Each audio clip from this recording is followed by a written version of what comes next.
எல்லாருக்கும் வணக்கம். எல்லாரும் எப்படி இருக்கீங்க? நல்லா இருப்பீங்க நம்புறேன். இன்றைய தினம் எங்க சொன்னீங்க? அறந்தாங்கிலிருந்து நம்ம கிட்ட அருள்வாக்கு கேட்கறதுக்காக பக்தர்கள் வந்திருந்தாங்க. இவங்க போன முறை வந்து சரி என்ன நடந்து நீங்களே சொல்லுங்க. போன முறை வந்திருந்தோம். எங்க வீட்டுக்காரர் வந்து வெளிநாட்டுல இருந்தாங்க, ரொம்ப பிரச்சனையில மாட்டிட்டு இருந்தாங்க. அவங்கள வெளியில கொண்டு வரக்காண்டி அம்மா வந்து பார்த்துருந்தேன். அம்மா அருள்வாக்கு சொன்ன மாதிரி 2 மாசத்துல வெளியில வந்துட்டாங்க. இப்போ திரும்ப கூட்டிட்டு வர சொன்னாங்க. எந்த ஊரு?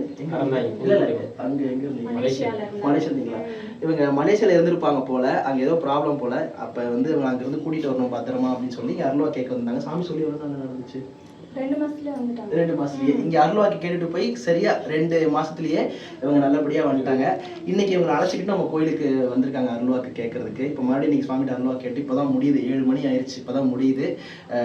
சுவாமிகிட்ட வந்து உங்களுக்கு வெத்தலைப்பாக்கு பிரசாதம் வச்சு கொடுக்குறோம். இவங்க என்னன்னைக்கும் நல்லபடியா இருக்கணும், இவங்க தொட்ட பொழப்பு தொடங்கணும்னு நம்ம மனதார அம்பாள்கிட்ட வேண்டி, இவங்க எங்க இருந்தாலும் நல்லபடியா இருக்கட்டும் நான் சுவாமி வேண்டி சுவாமிக்கு சாத்தின மாலையை நான் உங்களுக்கு நான் கொடுக்குறேன். இவங்க என்னைக்கு நோயுடன் நல்லா இருக்கட்டும். நல்லா இருக்கும்.